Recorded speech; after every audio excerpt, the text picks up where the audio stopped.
Bonjour et bienvenue dans cette vidéo Blender Lounge. Je suis Olivier Favre, aka Tastaco, et je vais vous présenter mes Tastaco PyMenu. Alors une fois que vous avez téléchargé et dézippé l'archive tastaco pymenu.zip, vous allez dans vos user preferences, vous faites Install from File. Dans le répertoire que vous avez sélectionné, vous prenez le Tastaco PyMenu, Install, vous l'activez, et là vous avez une description qui apparaît avec la présentation de l'add-on. Une petite mise en garde sur les périphériques, ensuite les remerciements de tous ceux qui m'ont aidé avec les liens, des avertissements, ça c'est important parce que vous pourrez avoir des conflits avec la touche Tab, donc ça permet de régler, vous lisez ce qui a marqué, avec le lapinel qui apparaîtra peut-être en double, et les add-ons supplémentaires qui sont activés ou installés. Et enfin, vous avez une description des PyMenu que je vous laisserai tout simplement regarder. On rentre dans le vif du sujet avec la touche Tab au clavier qui appelle le PyMenu de Tastaco Mode, qui permet tout simplement de changer de mode. Donc objet, vertex, edge, face, le sculpt, texture paint, etc. Alors on commence avec le Py de View, avec le truc area de lapinage. Voilà. Ensuite on a le View All pour recadrer toute la scène. Ensuite le Zoom Select. Ensuite on a les options pour la grille et les axes. Alors par contre il faut que je passe en vue 3D, voilà. Donc là j'affiche la grille, je l'enlève, les axes, je les enlève, ou le tout, d'un coup. Voilà. Ensuite on a les affichages solid, enfin box, right frame, solide, etc. et rendu. Donc je vais passer en solide. Là on peut activer les matcaps. Donc on les choisit ici après. Voilà. Je les enlève. Je peux passer en smooth ou revenir en flat. Donc je vais remettre en smooth. Voilà. Ensuite on peut activer le render border ou le supprimer. Mettre la vie en plein écran. Revenir. Mettre Blender en plein écran. Revenir. Ensuite on peut indiquer avec les options de caméra, mettre cette vue là en caméra par exemple. On peut lui faire un caméra to selected pour recadrer sur l'objet en cours. Ensuite on a le this camera is active, c'est pour indiquer que la caméra actuellement va devenir la caméra active. Et puis un log camera to view qui permet de bloquer la vue. Enfin en bas on a des raccourcis vers les fenêtres les plus utilisées comme les nodes 3D, UV, je reviens en 3D, script Python, montage vidéo, etc. Pour finir dans la vue 3D en mode objet, dans le PyView, on a le toggle cal vue et on a les options de magnétoscope avec le play, pause, dernière frame, première frame, etc. Ensuite on passe en mode edit, avec Edit Edge par exemple. On a de nouvelles options qui apparaissent dans le PyView avec l'affichage des overlays, les creases par exemple, ou les sims, comme là. Également les normales pour les vertex, les edges ou les faces. Et on a fait le tour pour le PyView. On va repasser en mode objet et on va attaquer le Py de sélection. Donc on commence par la gauche avec le box, voilà, ou le rond, sélectionner tout ou ne rien sélectionner, etc. Inverser la sélection. On a le toggle snap qu'on peut accéder directement par exemple en mode comme ça, avec la ligne to rotation. Voilà. On peut choisir ceux qui sont liés par les matériaux ou la texture. Et on a des options pour être des curseurs sur Selected, au centre du monde, sur l'objet actif. Et on peut déplacer la sélection sur le 3D curseur. Ensuite, on va repasser en mode Edit. Et là, le menu de sélection va changer. Donc on retrouve les habituels là, avec le plus et le moins pour étendre ou réduire la sélection. Par exemple, si je sélectionne ça et que je fais plus, etc. Je peux même passer par le mode Pie Menu pour faire un repeat, ce qui est plus rapide. Voilà, je vous montrerai tout à l'heure. Ou carrément moins. Et dans ce cas-là, je reprends avec repeat last, ainsi de suite. Ça va plus vite. Voilà. Ensuite, on peut sélectionner les edges. Hop, on en prend une. Edge loop, ou ring, ou boundary, ou inner region, etc. Ensuite, on a les options de snap, pareil. Donc là, il suffit de directement sélectionner par exemple Edge, et ça active le snap automatiquement, ou volume, ou la grille. Et là, on peut revenir, on peut désactiver le snap. Les outils du proportionnel, là pareil, on peut activer directement celui qu'on veut. Et on peut l'enlever. Ensuite, quand je sélectionne par exemple un Edge comme celui-ci, qui est un sim, je fais sélectionner les sims similaires. Et ça me sélectionne tout. Donc on l'a aussi pour les creases, les sharpness, freestyle, aussi en fonction de la longueur, direction, angle de face, etc. Et comme pour les menus objets, on peut déplacer les 3D curseurs sur Active, World, etc. On va repasser en mode objet. Et on va voir les premiers pailles d'outils. Alors, on a d'abord les options pour parenter ou déparenter. Donc là, je ne vais pas l'activer parce que j'ai qu'un seul objet. On a le log transform qui bloque toutes les transformations de l'objet.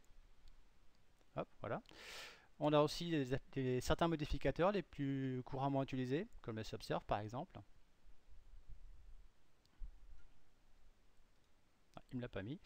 Le subsurf, voilà. Ensuite, on a apply transform. On peut rajouter des primitives. Caméra, empty, metaball, lampe, etc. On peut importer des objets. Append, link, etc.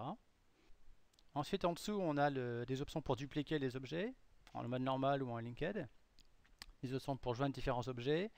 Là, c'est l'inverse, pour séparer tous parts.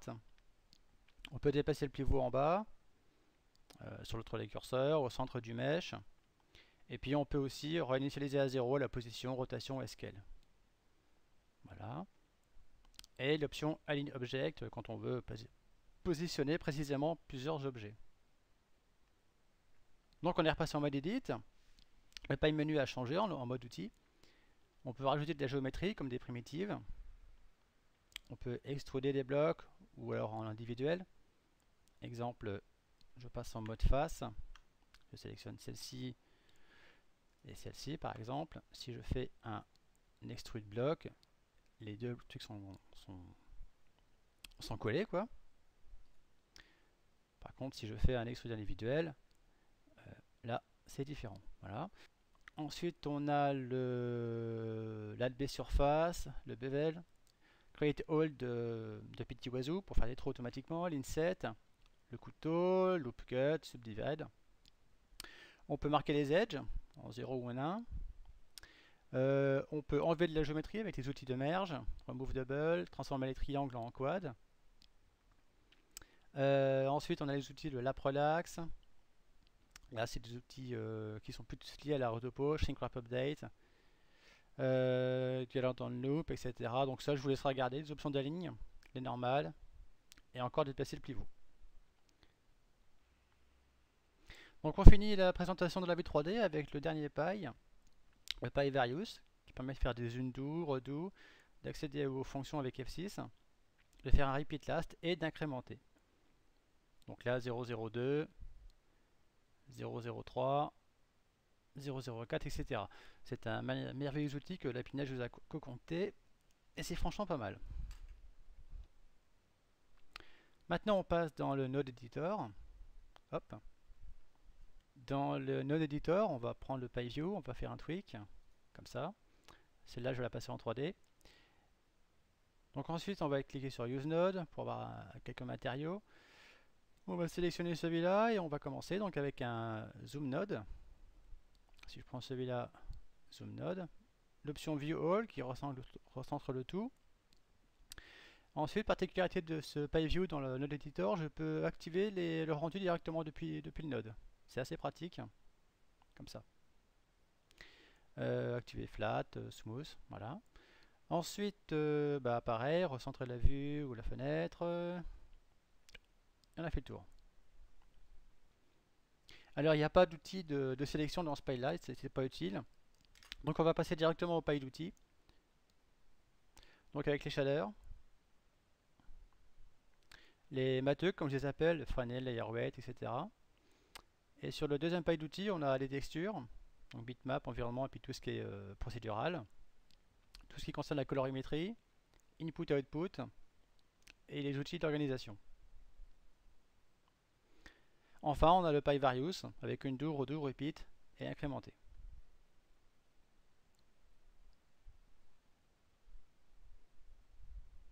Alors pour terminer la démonstration, je vais tout simplement rajouter un node, pas dans celui-là, mais un node bitmap. Voilà, je vais le connecter.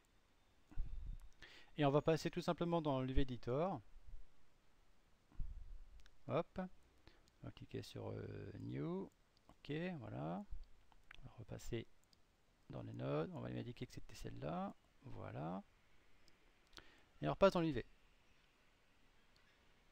Alors dans l'UV, au niveau du Pie View, un tweak, un zoom image, un show stretch et un repeat image. Donc pour ça, il faut... repeat image, c'est tout simple, hein, ça répète l'image. Si je passe en mode paint, on va s'en rendre compte tout de suite.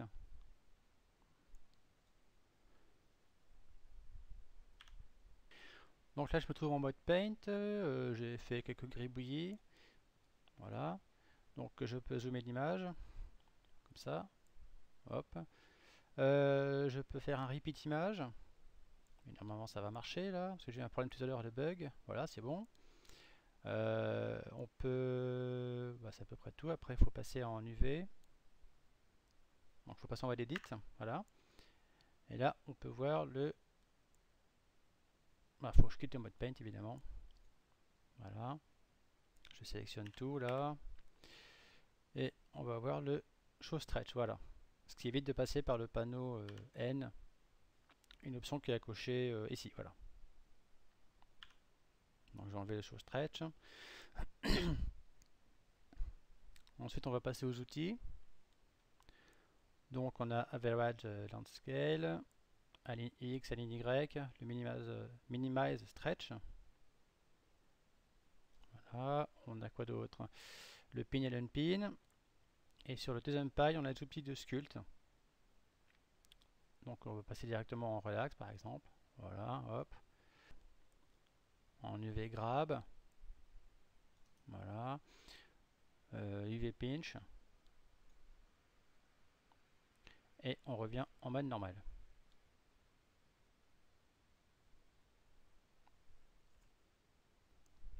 Alors les dernières pailles concernent le Text Editor. Donc je vais faire un tweak. Ah. Comme ça, voilà. Je vais me mettre en mode Python. Et puis je vais ouvrir n'importe quel script d'ailleurs. Voilà, Tastaco, paille menu. Hop.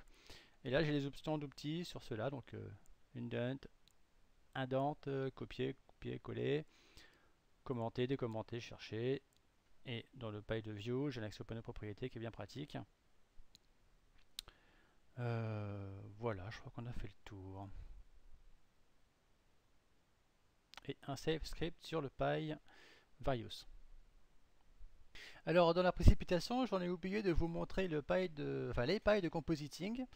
Donc je passe en mode compositing. Donc là c'est très simple, il n'y a que deux pailles.